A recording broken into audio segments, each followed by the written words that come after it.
Yes, good morning everyone.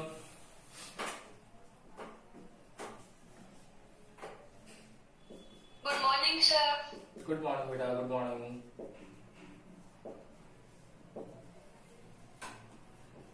Connect हो गए सभी ने? देखना लास्ट क्लास में हम लोगों ने बेटा चैप्टर नंबर 5 था अपना मैग्नेटिज्म एंड मैटर, वो कंप्लीट किया था। वहां तक आप लोगों को कोई दिक्कत नहीं होगी। थ्योरेटिकल चैप्टर है, काफी इजी चैप्टर है, ठीक है ना। मेनली उसमें जो आने वाले क्वेश्चंस होते हैं वो बेस्ड होते हैं। सबसे पहले आप लोगों के जो सब्सटेंसेस हैं उनमें डिफरेंस आता है, diamagnetic, paramagnetic and ferromagnetic. First question आप लोगों को वहां से प्रिपेयर करना चाहिए, ओके। देन उसके बाद में सेकंड क्वेश्चन जो बनता है आप लोगों का, वो बनता है elements of earth magnetic field, जो कल करवाया था मैंने, angle of declination, angle of dip and horizontal component of earth magnetism. 2 question. Third question बनता है आप लोगों का क्यूरी टेम्परेचर पर, कि क्यूरी लॉ आता है। फिर आपको पूछा जाता है कि पैरामैग्नेटिक और फेरोमैग्नेटिक के अंदर किस तरीके से क्यूरी टेम्परेचर में क्रिटिकल टेम्परेचर को आप लोग इंट्रोड्यूस कर सकते हो। 3 क्वेश्चंस। और लास्ट 4th क्वेश्चन आता है मैग्नेटिक ससेप्टिबिलिटी पर, ठीक है ना। इसके अलावा क्वेश्चंस नहीं आते हैं, इजी क्वेश्चन है बहुत। आप लोग बहुत इजीली इस चैप्टर में से 3 to 4 मार्क्स गेन कर सकते हो इजीली, है ना। तो अच्छे से करना इस चैप्टर को। इस चैप्टर में जो डेरिवेशन पार्ट था वो आप लोगों का भी 30% सिलेबस रिड्यूस हुआ है, उसमें कम हो चुका है ना। तो बाकी पहले डेरिवेशन पार्ट था, वहां से क्वेश्चन आने के चांसेस होते थे। तो बहुत इजी हो गया है चैप्टर, अच्छे से प्रिपेयर करना उस चैप्टर को, लास्ट चैप्टर को, ओके। अब हम लोग चैप्टर नंबर 6 स्टार्ट कर रहे हैं, इलेक्ट्रोमैग्नेटिक इंडक्शन। ये चैप्टर आप लोगों का 4 to 5 मार्क्स का है। और यहां से जो क्वेश्चन आता है आप लोगों का, वो क्वेश्चन 3 मार्क्स के अंदर और 1 मार्क्स के अंदर आने के चांसेस ज्यादा होते हैं। ये 1 मार्क्स का नहीं आएगा तो 2 मार्क्स का आएगा, लेकिन मैक्सिमम चांसेस होते हैं 1 मार्क्स वाले जो क्वेश्चन आने वाले हैं आप लोगों के। क्वेश्चन 1 to 15 तो एमसीक्यूज, देन 16 to 20 जो क्वेश्चन आएगा आपका, 16 to 20 के बीच में 5 क्वेश्चन आएंगे। वो 5 क्वेश्चन जो है आपके 1 मार्क्स वाले, उनमें से एक क्वेश्चन आपका इस चैप्टर से आने लायक होता है, ठीक है ना। तो अच्छे से करते हैं, बड़ा क्वेश्चन आने के चांसेस कम है, बिल्कुल लेस चांसेस है, 5 to 10%। वो तो कुछ पेपर का पैटर्न ही चेंज हो जाए, अदरवाइज यहां से बड़ा क्वेश्चन नहीं आएगा। 3 मार्क्स का और 1 और 2 मार्क्स का क्वेश्चन, ओके। इंटरेस्टिंग चैप्टर है। अभी तक जो भी पढ़ा है आप लोगों ने 1 to 5th चैप्टर में, उस चैप्टर का ये कहीं ना कहीं आप लोगों को वो कॉन्सेप्ट्स अप्लाई करना पड़ेगा। वो अगर आप लोगों को सारे क्लियर है तो ये चैप्टर बहुत इजी हो जाएगा आपके लिए। देखो स्टार्ट करते हैं हम लोग। ये इंट्रोडक्शन पार्ट है इसका, सबसे पहले वही इंट्रोडक्शन पार्ट से स्टार्ट करते हैं। देखो हम लोगों ने एनसीईआरटी का जो चैप्टर 1, 2 और 3 है आप लोगों का, कौन कौन सा? फर्स्ट वाला जो चैप्टर है आप लोगों का electric charge and field, second chapter electric potential and capacitance, और थर्ड इलेक्ट्रिसिटी, करंट इलेक्ट्रिसिटी। तीनों चैप्टर में हम लोगों ने चार्ज के बारे में स्टडी करी और चार्ज से रिलेटेड करंट के बारे में स्टडी करी। तो वो चार्ज जो था वो कौन सा चार्ज था, वहां पर कौन सा चार्ज था बेटा? Static charge. इस स्टैटिक चार्ज की वजह से करंट का फ्लो हुआ, और करंट के फ्लो की वजह से, करंट का फ्लो जिस पर्टिकुलर स्पेस में या एरिया में हुआ वो इलेक्ट्रिक फील्ड था। देन हम लोगों ने फिर चैप्टर नंबर 4 और चैप्टर नंबर 5 के बारे में स्टडी करी, और चैप्टर नंबर 4 एंड 5 में हम लोगों ने मूविंग चार्ज के बारे में बात करी, कि जो चार्ज था पहले रेस्ट की कंडीशन में था, केवल एनर्जी का ट्रांसफॉर्मेशन कर रहा था। अब मूविंग चार्ज में चार्ज एनर्जी का ट्रांसफॉर्मेशन खुद चल करके कर रहा है। पहले तो क्या हो रहा था, अपने पास वाले इलेक्ट्रॉन को पकड़ा जा रहा था, कि पहले वाले प्रीवियस से लेता, नेक्स्ट को ट्रांसफर कर देता, फिर प्रीवियस से लेता, फिर नेक्स्ट को ट्रांसफर कर देता। इस तरीके से वाइब्रेशनल मोशन के जरिए उसने एनर्जी का ट्रांसफॉर्मेशन किया स्टैटिक चार्ज में। मूविंग चार्ज में खुद चलने लग गया, तो मूवमेंट की वजह से, मूविंग चार्ज की वजह से वहां पर फिर करंट का जनरेशन हुआ। लेकिन इस बार जो फील्ड था वो फील्ड था मैग्नेटिक फील्ड। अब क्या हुआ? अब आ गया चैप्टर नंबर 6, तो कुछ नया होगा? कुछ भी नया नहीं है। क्या नया है? कि चार्ज इस बार मूविंग था तो उससे मैग्नेटिक फील्ड जनरेट हुआ, ये मैग्नेटिक फील्ड। तो हम लोग बात करते थे कि इलेक्ट्रिक फील्ड और मैग्नेटिक फील्ड जो होना चाहिए वो कैसा होना चाहिए? यूनिफॉर्म होना चाहिए, है याद आप लोगों को, यूनिफॉर्म होना चाहिए। लेकिन साइंटिस्ट आया फेराडे और उसका लैब असिस्टेंट था हेनरी। फेराडे और हेनरी ने क्या किया, फेराडे और हेनरी बोलते हैं कि फेराडे ने कुछ 60 टाइम्स बैठ करके मैग्नेट को मूविंग करवाया और देखा कि यार चार्ज मूविंग कैसे हो रहा है, चार्ज के मूवमेंट की वजह से मैग्नेटिक फील्ड जनरेट होता है। ऐसा क्या करें हम लोग कि चार्ज के मूवमेंट की वजह से इलेक्ट्रिक फील्ड और मैग्नेटिक फील्ड हम लोग क्रिएट कर ले, दोनों एक साथ क्रिएट कर ले। तो फिर उसने प्रैक्टिकल्स किए, काफी बार वो सक्सेस नहीं हुआ, उसका फेलियर हुआ। कुछ अराउंड आप लोगों के कॉलम दे रखा, उसमें पढ़ना भी सही, अराउंड 60 टाइम्स उसका फेलियर था, मतलब वो 60 बार उसने कोशिश करी और वो हर बार फेल हुआ। फ्रस्ट्रेटेड हो गए, उसने एक जो मैग्नेट था उसके हाथ में, उस मैग्नेट को उसने फेंका और वो लेट सपोज करके इस तरीके से फेंका कि भाई ये जाकर के उस कॉइल के अंदर ऊपर गिरे। तो ऐसा सपोज किया, उससे कॉइल के ऊपर गिरा तो कॉइल से रिलेटेड जो एक बल्ब था वो बल्ब ग्लो करा।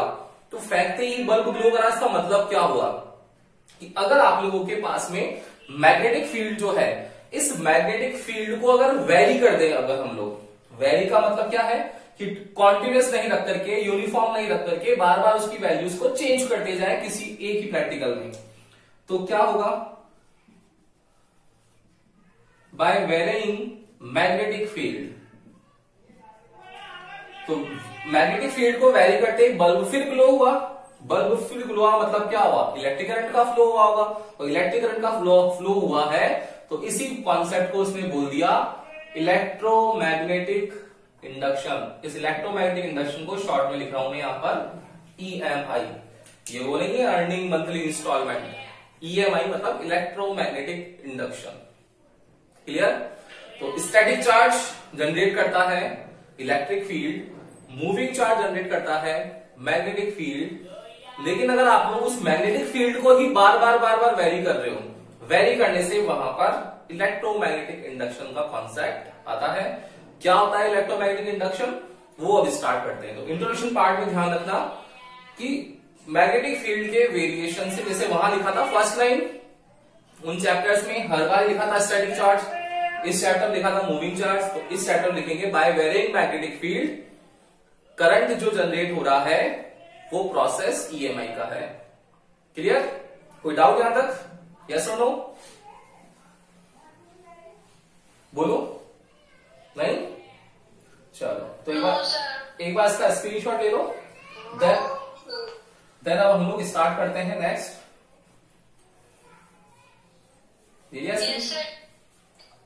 अब देखा तो नेक्स्ट डिफाइन है अपनी EMI, इलेक्ट्रोमैग्नेटिक इंडक्शन। क्या होगा, it is the process in which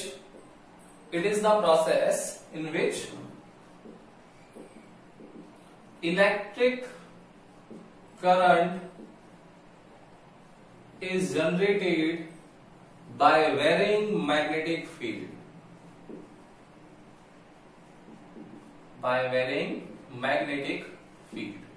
It is a process in which electric current is generated by the varying magnetic field.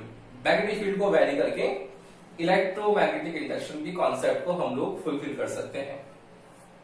अब इसमें आता है कि जो EMI है, इसके लिए जो प्रैक्टिकल किए थे फेराडे और हेनरी ने, वो फेराडे और हेनरी के जो प्रैक्टिकल्स हैं उनको कैसे हम लोग एक्सप्लेन करेंगे और कैसे करंट का जनरेशन हो रहा होगा मैग्नेटिक फील्ड के वेरिएशन से। तो नेक्स्ट उसी की हेडिंग आती है फेराडेज एंड हेनरी एक्सपेरिमेंट, और वहीं से स्टार्ट होती है क्लास। और ये क्लास अब आप लोगों के 3 दिन की क्लास है, पूरी 3 दिन में आप लोगों को पूरे फेराडे और हेनरी समझ में आएगा। 3 एक्सपेरिमेंट है अलग अलग। तो 1 बाय 1 स्टार्ट करते हैं अब हम लोग। इसका भी स्क्रीनशॉट ले लो EMI की डिफाइन का, और अब स्टार्ट कर रहे हैं हम लोग। ले लिया, देखना। तो फेराडे और हेनरी एक्सपेरिमेंट जो है उसमें क्या होगा,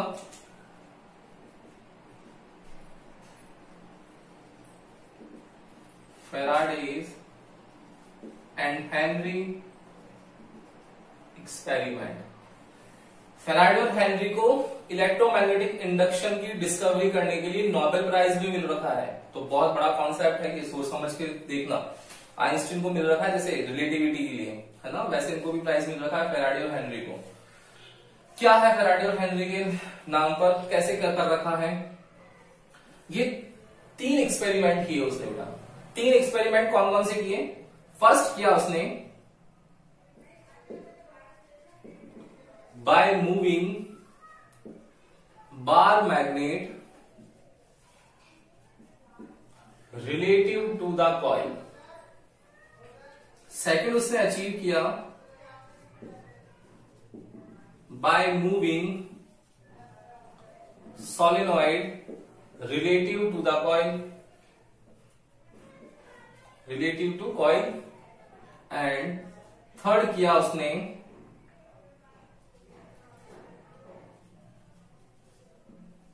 bye varying electric current in primary coil. ठीक है ना? तो 3 तरीके से, by moving bar magnet relative to the coil, by moving solenoid relative to the coil and by varying electric current in the primary coil. तीनों practicals के, और उन तीनों एक्सपेरिमेंट से हम लोगों को यह समझ में आ जाएगा कि इलेक्ट्रोमैग्नेटिक इंडक्शन होता क्या है। वैसे आप लोगों के लिए कुछ नया नहीं है। इलेक्ट्रो वर्ड आप लोग इलेक्ट्रिक वर्ड से रिलेट करते हो, मैग्नेटिक वर्ड मैग्नेटिक फील्ड से रिलेटेड है, एंड इंडक्शन फर्स्ट चैप्टर में पढ़ रखा है आप लोगों का generation of opposite charge, generation of opposite charge without touching its surface. Surface को टच नहीं करना होता है इंडक्शन में, तो यहां पर भी हम लोग सरफेस को टच नहीं करने वाले हैं। 2 अलग अलग सरफेस रहेगी, उनको बिना टच करे हुए हम लोग इलेक्ट्रिक और मैग्नेटिक फील्ड के कॉन्सेप्ट को अचीव करना चाहेंगे। ठीक है ना? तो ये बेसिक चीज है, ये याद रखना कि इंडक्शन में टच नहीं होती है सरफेसेस। ठीक है? तो फैराडे और हेनरी एक्सपेरिमेंट है तीनों, by moving bar magnet relative to the coil, by moving solenoid relative to the coil, by varying electric current in primary coil. तो 1 बाय 1 स्टार्ट करते हैं। फर्स्ट कर रहे हैं हम लोग by moving bar magnet relative to the coil. क्या है ये चीज, देखना भाई। इसको एक्सप्लेन करने के लिए 6 डायग्राम्स हैं। आप लोग चाहो तो ड्रॉ कर सकते हो डायग्राम। देखते हैं, देखो डायग्राम क्या क्या है। फर्स्ट डायग्राम है जिसमें एक बार मैग्नेट है N और S, और उसके पास में एक कॉइल रखी हुई है। कॉइल से रिलेटेड एक गैल्वेनोमीटर जुड़ा हुआ है। ये फर्स्ट है। सेकंड भी यही है। सेम डायग्राम ड्रॉ करना है आपको बार बार। N और S, ये याद रखना, नंबर ऑफ टर्न्स जो होनी चाहिए वो सेम होनी चाहिए।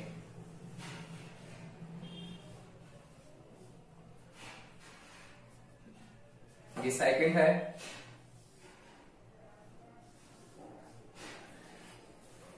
देन ये N और S, ये अगेन कॉइल, ये कनेक्टेड है। ये थर्ड डायग्राम है। हो गए 3। सेम तीनों इधर भी बनाने हैं आप लोगों को। तो क्या हो जाएगा, फोर्थ डायग्राम देखना। फिर आप लोगों को बार मैग्नेट ड्रॉ करना है और मूविंग, ये जो कॉइल है उस कॉइल को गैल्वेनोमीटर से कनेक्ट करना है। Then again same process, and last one is 6th NS।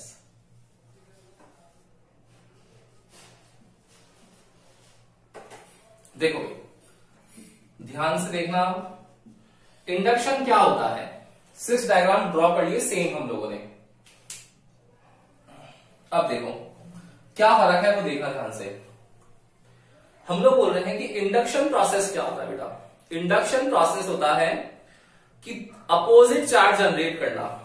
मतलब अगर हम लोग इंडक्शन को और डिटेल में समझना चाहें तो इंडक्शन का मतलब ये समझ में आता है कि इंडक्शन जो है वो होने वाले चेंजेस को अपोज करता है। इंडक्शन जो है वो एक ऐसा प्रोसेस है जो होने वाले चेंजेस को अपोज करता है। और होने वाले चेंजेस को अपोज कैसे कर सकता है, वो कहानी है इलेक्ट्रोमैग्नेटिक इंडक्शन की। देखना क्या होगा, एक बार मैग्नेट है और एक कॉइल है, ये अपनी जगह पर रेस्ट कंडीशन में, स्टेशनरी पोजीशन में है। हम लोगों ने क्या करा, इस बार मैग्नेट को मूविंग करवा रहे हैं विद वेलोसिटी v, सबकी सेम वेलोसिटी है, वेलोसिटी v से मूविंग करवा रहे हैं और हम लोग जा रहे हैं नियर टू दी कॉइल या टूवर्ड्स दी कॉइल। ठीक है, अब जब हम लोग कॉइल के पास जाते हैं तो यहां पर कॉइल में उस टाइम तक कोई भी करंट नहीं है जब इसका मूवमेंट नहीं हुआ मैग्नेट का। लेकिन जैसे ही मैग्नेट का मूवमेंट स्टार्ट होगा तो मैग्नेट के मूवमेंट की वजह से यहां पर करंट का जनरेशन होता है। करंट के जनरेशन में ये देखा जाएगा कि करंट का जनरेशन होगा कैसे। तो साइंटिस्ट फैराडे बोलता है कि करंट जो होता है किसी भी एक पर्टिकुलर कॉइल में वो कांस्टेंट अमाउंट का होता है। लेट्स सपोज आप लोगों के अभी जो रूम में फैन चल रहा है या एसी चल रहा है या टीवी चल रही है, फ्रिज चल रहा है, होगा क्या, अगर आप लोगों के पास जो भी ऑप्शन है, जो भी इलेक्ट्रिक अप्लायंसेस हैं, उसमें करंट का फ्लो करे, तो हम लोग जैसे फैन है, हम लोगों ने स्विच ऑन किया, स्विच ऑन करते ही क्या होगा, फैन स्टार्ट करेगा, स्लोली मूव करेगा, देन एक बार फिक्स्ड स्पीड पर आ जाएगा उसकी, जो भी उसकी कांस्टेंट स्पीड है। उस कांस्टेंट के बाद कोई चेंजेस होगा क्या, नहीं होगा ना, जब तक हम लोग उस रेगुलेटर को टच नहीं करें उसकी स्पीड को कम और ज्यादा करने के लिए। समझ रहे हो, मतलब कोई भी इलेक्ट्रिक अप्लायंसेज है, कोई भी कॉइल है, वो हमेशा कांस्टेंट करंट पर मूवमेंट करती है। अब वो कांस्टेंट करंट चाहे अब जैसे चल नहीं रहा है, ऑफ है मान लो, तो कांस्टेंट करंट कितना हो जाएगा, 0। उस टाइम कांस्टेंट करंट की वैल्यू कितनी हो गई, 0। और ऑपरेट हो जाएगा तो मैक्सिमम जितनी भी है उस पर चल रहा होगा कांस्टेंट पर। ठीक है ना, तो यहां पर भी वही खेल है कि फैराडे बोलता है कि जितने भी इलेक्ट्रिक अप्लायंसेज हैं वो हमेशा एक कांस्टेंट करंट की वैल्यू रखते हैं, चाहे वो 0 हो चाहे वो उसकी मैक्सिमम हो, तो ये कांस्टेंट करंट रखेगा। और इंडक्शन जो है वो इंडक्शन होने वाले चेंजेस को अपोज करता है, मतलब कांस्टेंट नहीं रहने देगा। इसका मतलब यही तो हुआ कि चेंज कर रहा है मतलब कांस्टेंट नहीं रहने देगा, और ये अपोज करेगा। देखो कैसे करेगा, ध्यान देना करेगा। बार मैग्नेट को पास लेके आ रहे हैं तो ये कॉइल जो है इस तरीके से बिहेव करती है कि अपोज करना है। अपोज का मतलब क्या होगा कि ना तो उसको पास आने देगी ना ही उसको दूर जाने देगी। उसको मैग्नेट का पास आना भी पसंद नहीं है, क्यों, क्योंकि कांस्टेंट करंट है, तो करंट मैक्सिमम हो जाएगा, तो मैक्सिमम नहीं होने देना चाहेगी ये जो कॉइल है, वो मैक्सिमम नहीं होने देना चाहिए, क्योंकि ज्यादा कॉइल हो, ज्यादा करंट हो गया कॉइल में तो कॉइल बर्स्ट हो जाएगी, खराब हो जाएगा। ट्रांसफार्मर होते हैं, यही तो होता है, एक्सेस करंट आया, ट्रांसफार्मर बस्ट हो गया, तो कांस्टेंट करंट रहना चाहिए। ये लेकिन पास आएगा तो मूविंग चार्ज की वजह से करंट जनरेट होगा, करंट की वैल्यू एक्सेस आ जाएगी, वो नहीं होने देना चाहेगा। क्लियर। दूसरी चीज, अब ये दूर जाएगा तो दूर जाने से भी क्या होगा, करंट की वैल्यू कम होगी, तो करंट की वैल्यू को भी कम नहीं होने देगा, तो पास खींच के रखेगा। तो इसके लिए तो कंडीशन खराब हो गई ना कि ये पास भी आने नहीं देगा। क्यों, क्योंकि पास अगर आ गया तो करंट की वैल्यू एक्सेस में हो गई, दूर चला गया तो करंट की वैल्यू कम हो गई। तो इस तरीके से ये बिहेव करना चाहिए ताकि ये इसको करंट को मेंटेन रख सके, कांस्टेंट रख सके। देखना, तो जैसे ही पास आएगा तो अपोज करना चाहिए इसको। क्यों, क्योंकि करंट की वैल्यू मैक्सिमम होना चाहेगी, तो कम करना चाहेगा, तो कम कैसे होगा, अपोज करके। तो साउथ पोल को जब पास लेके आएंगे तो साउथ को अपोज कैसे कर सकता है, यहां पर भी साउथ पोल बन करके, मतलब इस कॉइल के अंदर करंट का जो फ्लो होना चाहिए वो करंट का flow in the clockwise direction होना चाहिए, एंड डिफ्लेक्शन जो कहना चाहिए गैल्वेनोमीटर में, वो नीडल इस तरफ शिफ्ट हो जानी चाहिए राइट हैंड साइड में। आया क्या समझ में, ये बोलो, ये समझ में आएगा फर्स्ट वाला, यस और नो, जल्दी से बताओ। क्लियर है। अब देखना, अब अगर हम लोग इस बार मैग्नेट को अगर हम लोग मूविंग करवाए अवे फ्रॉम दी कॉइल, तो देखो अवे करवाया है तो भी जाने नहीं देगा, ये तो रोक करके रखेगा इसको। तो रोक करके रखेगा तो क्या होगा, एस को कौन रोक के रख सकता है, जो इसको अट्रैक्ट करने वाला पोल है। तो अट्रैक्ट करने वाला पोल कौन सा है, एन, मतलब इस बार जो कॉइल में करंट का फ्लो होने वाला है वो एंटी क्लॉकवाइज डायरेक्शन में फ्लो होगा, एंटी क्लॉकवाइज डायरेक्शन में उसका मूवमेंट होना चाहिए। क्लियर। ये तो था एस पोल के लिए। अब अगर हम लोग पोल चेंज कर दें, मान लो यहां पर कर दें एन पोल और यहां पर कर दें एस पोल। अब देखो एन पोल को पास लेकर आओ, तब भी वही सेम कहानी चलेगी। क्या कि एन पोल आएगा तो ये पास आने नहीं देगा, क्योंकि इसका करंट मैक्सिमम हो जाएगा तो होने वाले चेंजेस को अपोज करने वाला है। तो अपोज कैसे करेगा? सेम पोल रख करके, मतलब इस कॉइल में जो करंट का फ्लो होने वाला है वो एंटी क्लॉकवाइज होने वाला है। क्लियर? अब यही अगर एन पोल है आपके पास में और इस एन पोल को अगर हम लोग दूर ले जाए वेलोसिटी v से, क्या होगा इस बार? अब दूर जाने नहीं देगा इस एन पोल को, तो क्या कंसिडर करना चाहिए इसको? एस पोल, ताकि क्या करें? होने वाले चेंजेस को अपोज कर ले और उसको रोक करके रखे करंट को। ठीक है, तो ये रोक करके रखेगा। क्लियर? कोई दिक्कत यहां तक नहीं है। अब देखो कंडीशन चेंज हो गई। अभी तक क्या था कि इस बार मैग्नेट की वेलोसिटी जो थी, चाहे वो पास में आए चाहे दूर जाए, वेलोसिटी को कांस्टेंट कर रखा है हम लोगों ने। मतलब यहां जो करंट का फ्लो हो रहा है, ये करंट, ये वाला जो 4 केसेस है, इनमें करंट का मैग्नीट्यूड सेम रहेगा क्योंकि वेलोसिटी सेम है। लेकिन फैराडे बोलता है कि भाई वेलोसिटी सेम रख दी तो सेम करंट हो गया, लेकिन क्या वेलोसिटी पे डिपेंड कर रहा है क्या करंट? तो उसने क्या करा, उस बार मैग्नेट को पकड़ा, एक बार धीरे धीरे लेके गया, एक बार फास्ट मूविंग करवाया। तो स्लो जब मूविंग करवाया इसको, तब यहां पर करंट का जो मैग्नीट्यूड था वो भी स्लोली इंक्रीज हुआ, और यहां पर जब उसको फास्ट मूविंग करवाया तो यहां पर फास्ट इंक्रीज हुआ।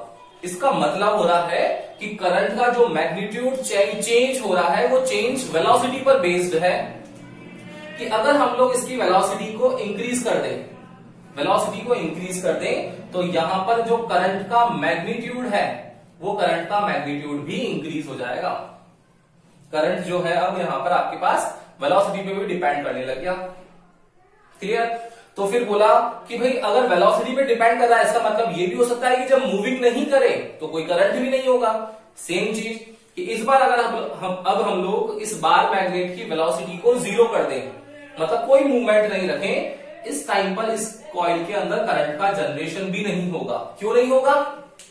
रीजन देखो क्यों नहीं होगा, क्योंकि वो होने वाले चेंजेस को अपोज करेगा ही नहीं, मतलब वो कांस्टेंट रहेगा। कांस्टेंट मैंने बता रखा है, 0 भी हो सकता है कांस्टेंट, कोई चेंज नहीं हो रहा है, दैट मीन्स उस कॉइल के अंदर करंट की वैल्यू 0 है।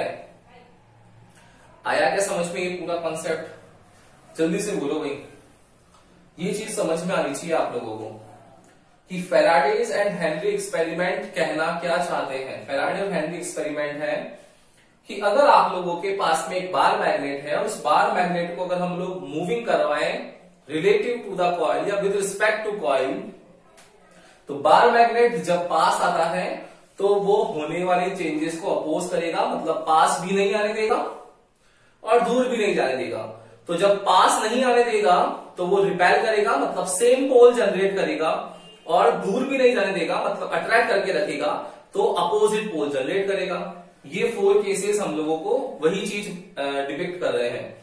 और फिफ्थ है वेलोसिटी इंक्रीज या वेलोसिटी कम करो तो करंट की वैल्यू भी कम और करंट की वैल्यू भी ज्यादा होती है, और अगर उसको मूवमेंट नहीं करो, वेलोसिटी को 0 रख दो, तो कोई भी करंट वहां पर उस कॉइल के अंदर चेंज नहीं होता है। ये फैराडे ने बताया। फैराडे ने भी खुद ने भी तो यही किया था कि वो क्या कर रहा था, इस बार मैग्नेट को रखा, इस कॉइल को रखा, दोनों की पोजीशन को फिक्स कर दिया। अब सोच रहा है कि अगर ये बार मैग्नेट इस कॉइल में मैग्नेटिक फील्ड जनरेट कर दे या इलेक्ट्रिक करंट जनरेट कर दे, कर ही नहीं पा रहा था। फ्रस्ट्रेट होकर के उसने यही तो करा, इस बार मैग्नेट को फेंका और फेंक करके तो फ्रस्ट्रेशन में फेंक दिया, फेंक करके वो एक लकीली उसके ऊपर ही गिरा। इतना फॉर्चुनेट था कि वो उसके ऊपर गिरा। जैसे गिरा तो इसके रिलेटेड एक बल्ब था, उस बल्ब ग्लो करने लग गया। तो देखो कितनी मतलब कितना ये फॉर्चुनेट प्रैक्टिकल है कि लकीली उससे कोई चीज बहुत बड़ी इन्वेंट होगी, इसलिए नोबेल प्राइज भी मिल गया उसको। ऐसे ही आप लोगों ने सुना था ना वो वाला भी थॉमस एल्वा एडिसन वाला बल्ब का, उसने भी कुछ 35 या 36 टाइम्स ट्राई किया फिलामेंट लगा करके करंट का फ्लो करना, नहीं हुआ, और फिर वो आधे घंटे सोया और उसके बाद करंट उसने बनाया और इलेक्ट्रिक बल्ब इन्वेंट हो गया, है ना। तो ये स्टोरीज है, ये स्टोरीज ये बता दी कि भाई प्रैक्टिकल्स को परफॉर्म कैसे करना है और कैसे वो चीजें चली है ना। स्टार्टिंग कहां से हुई, इन्वेंशन कैसे हुआ, कैसे वर्क किया होगा, क्या माइंड में आया होगा, किस तरीके से कॉन्सेप्ट चल रहा है। तो ये सारी चीजें आप लोगों को ध्यान रखने वाली चीजें हैं, है ना। तो बार मैग्नेट की मूविंग की वजह से करंट का जनरेशन हो रहा है। ये प्रैक्टिकल आप लोगों के लैब में भी है। लैब में भी क्या करेंगे, हम लोग एक कॉइल लगा देंगे, उस कॉइल से रिलेटेड एक एलईडी बल्ब लगा देंगे, छोटा सा एलईडी होगा, वो बल्ब लगा देंगे। फिर अब हम लोग मूविंग करवाएंगे मैग्नेट को। तो मैग्नेट के मूविंग से देखना आप लोग, वो जो एलईडी बल्ब होगा वो ग्लो करेगा। आप लोगों को याद हो तो लास्ट ईयर की साइंस एग्जीबिशन साहिल और सिद्धार्थ ने टेस्ला कॉइल जनरेट की थी कि वो बल्ब ग्लो हो रहा था। याद है क्या आप लोगों को? वो सीएफएल लेके आए थे एलईडी बल्ब और वो ग्लो कर रहा था। कैसे करा था? मैग्नेट के मूवमेंट से। वो इलेक्ट्रोमैग्नेटिक इंडक्शन का ही एक्सपेरिमेंट था। याद है क्या आपको ये सब? ध्यान है ना भाई? वैभव और यश तो प्रैक्टिकल भी कर रहे थे।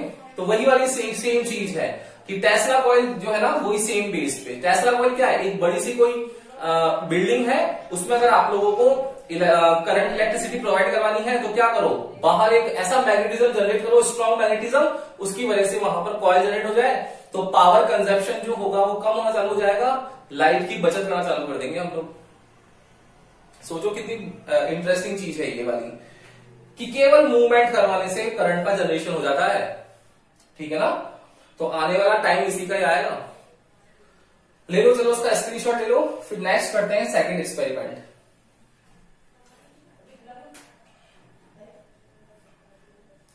ले लिया screenshot?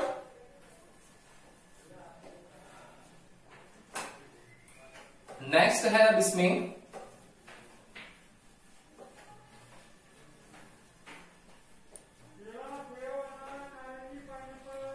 Next solenoid. By moving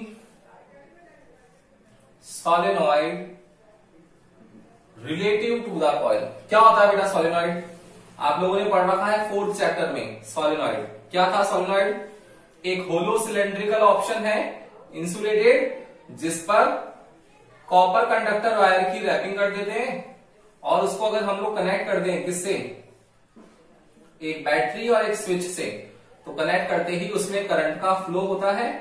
current के फ्लो की वजह से उसके अंदर मैग्नेटिक फील्ड सेटअप होता है। मैग्नेटिक फील्ड सेटअप कैसे होता है? करंट देखो एंटर कर रहा है, तो करंट एंटर कर रहा है, कैसे डायरेक्शन में एंटर किया है उसने? क्लॉकवाइज, मतलब इस पोर्शन में बनेगा एस पोल और अपोजिट पोल बन जाएगा एन पोल, तो एस टू एन एक मैग्नेटिक फील्ड सेटअप हो जाएगा। अब ऐसा देखने पर लगता है कि जो ये एल लेंथ सोलेनॉइड है, ये एल लेंथ सोलेनॉइड जो है वो बिहेव कर रही है एज ए बार मैग्नेट। ये जो सोलेनॉइड है ये बिहेव कर रही है, behaves as a bar magnet. Bar magnet जैसे बिहेव कर रही है। क्यों? क्योंकि सोलेनॉइड के एक एंड पर एस पोल, दूसरे एंड पर एन पोल जनरेट हो गया है, तो एस और एन की वजह से वो एक बार मैग्नेट जैसे बिहेव करने लग गई। अब इसको फिक्स रखो, फिर क्या करो? इसके पास में वही सेम चीज, देखो सेम प्रैक्टिकल, अब की बार वही कॉइल रख लिया हम लोगों ने, वही कॉइल को स्टेशनरी है, कोई मूवमेंट नहीं है, सोलेनॉइड को मूविंग करवाएंगे v वेलोसिटी से। तो सोलेनॉइड को जैसे ही मूविंग करवाएंगे अब हम लोग, तो सोलेनॉइड के मूवमेंट की वजह से क्या होने वाला है? सेम कहानी रिपीट होने वाली है। सोलेनॉइड बिहेव करेंगे एज ए बार मैग्नेट, तो जैसे ही सोलेनॉइड का पोल जाएगा एन पोल, तो ये अपोज करना चालू करेगा, तो यहां पर भी एन पोल जनरेट कर देगा, ये एन पोल, और इस लेफ्ट हैंड साइड के अंदर डायरेक्शन को शो करेगा। क्लियर है ये चीज? कोई दिक्कत ही नहीं है इसमें। ठीक है, अब अगर यहां पर यही सोलेनॉइड में अगर हम लोग इस बैटरी की पोजीशन को चेंज कर दें, तो देखो क्या फर्क पड़ता है? कुछ फर्क पड़ता है क्या? ये सोलेनॉइड है, इस सोलेनॉइड के अंदर अब हम लोगों ने